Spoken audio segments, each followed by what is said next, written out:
The biggest news of the week. If Trump blew Bill Clinton, it really makes every interaction between these two in 2016 insane. It also makes every interaction between these two concerning on a new level. Does Trump love Putin, or does Trump love Putin Bill's in his mouth? Ask him if Putin has the photos of Trump blowing Bubba. Bubba is the known nickname that Epstein had for Bill Clinton. It is a real document. You click here, you go to the files, go to text, and it's in folder 1. This is the document name, and here it is. Trump is welcoming the Saudi prince this week, to which he has said, "We are more than meeting." What do you mean by that? Will Putin take photos? What kind of a meeting are we talking here? But there's more in the Epstein files. Trump was called the dog that hasn't barked. And as a fan of the Sherlock Holmes series, this, I believe, is a reference to a short story about a racehorse that was stolen and his trainer was killed. And there was a media frenzy about this because the horse was like a champion and was beloved, and there was so much embellishment that investigators didn't know where to start.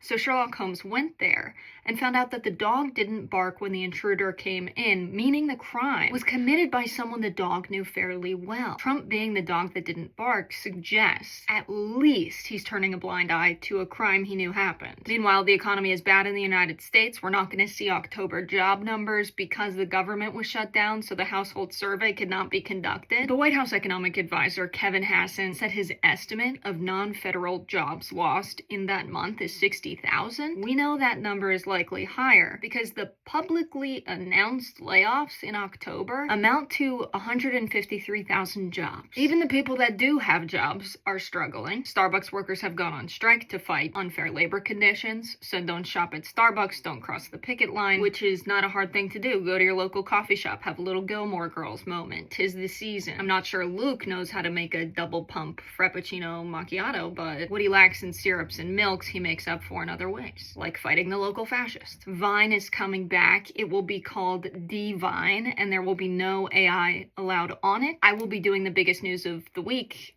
condensed into 6 seconds. I'm just gonna do an example with this week's news of what that might look like. The biggest news of the week, Bill Clinton is in the Epstein files, but that's not all he was in.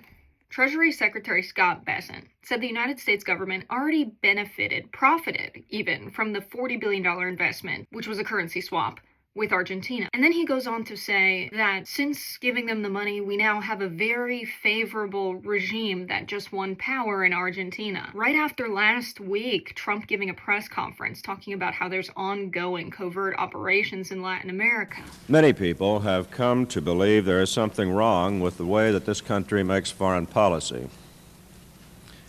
They probably don't know how wrong.